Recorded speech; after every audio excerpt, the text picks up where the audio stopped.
વડોદરામાં રાષ્ટ્રીય લોક અદાલતનું આયોજન કરવામાં આવ્યું હતું, જેમાં મોટર અકસ્માત, પારિવારિક કેસીસ, પ્રી લિટિગેશન અને ટ્રાફિક ચલણ કેસીસ સહિત વિવિધ પ્રકારના કુલ 78,617 કેસ રજૂ કરવામાં આવ્યા હતા. ત્યારે આ લોક અદાલતમાં સમાધાનથી ₹112 કરોડથી વધુ રકમનું સેટલમેન્ટ કરવામાં આવ્યું હતું.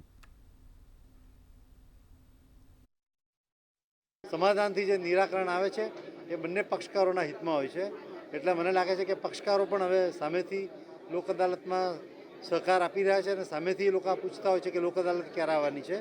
એટલે આ જે જાગૃતિ આવેલી છે અમારે એ અમને ખૂબ જ અમારા માટે સારું બની રહ્યું છે. કોર્ટમાં જે પેન્ડિંગ કેસીસ છે એના માટે, અને આ લોક અદાલત હવે કેસોનો જે નિરાકરણ સમાધાનથી કરવા માટેનું એક માધ્યમ બની ગયું છે અને હવે ન્યાય પ્રક્રિયાનો એક અવિભાજ્ય અંગ થઈ ગયું છે આ લોક અદાલત. એટલે મને આશા છે કે આ લોક અદાલતમાં પણ અમને સારો સહકાર મળી રહ્યો છે અને સારામાં સારું રિઝલ્ટ આવશે. આમ આ એડીઆરની જે સિસ્ટમ છે, અલ્ટરનેટિવ ડિસ્પ્યુટ રિઝોલ્યુશન મિકેનિઝમની, એનું જ એક આ ફળ એટલે લોક અદાલતને એના અંદર બહુ જ સારી એવી સફળતા વડોદરા જિલ્લામાં પ્રાપ્ત થઈ રહી છે.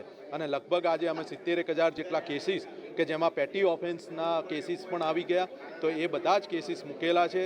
છેલ્લા 2 મહિનાની મહેનત, કન્સિલિએશન પાછળની વકીલશ્રીઓની મહેનત, જ્યુડિશિયલ ઓફિસરશ્રીઓની મહેનત, અને તેના ભાગરૂપે આજે આપણને આ છેલ્લી નેશનલ લોક અદાલત આ વર્ષની જે થઈ રહી છે એમાં ભવ્ય સફળતા મળી રહી છે.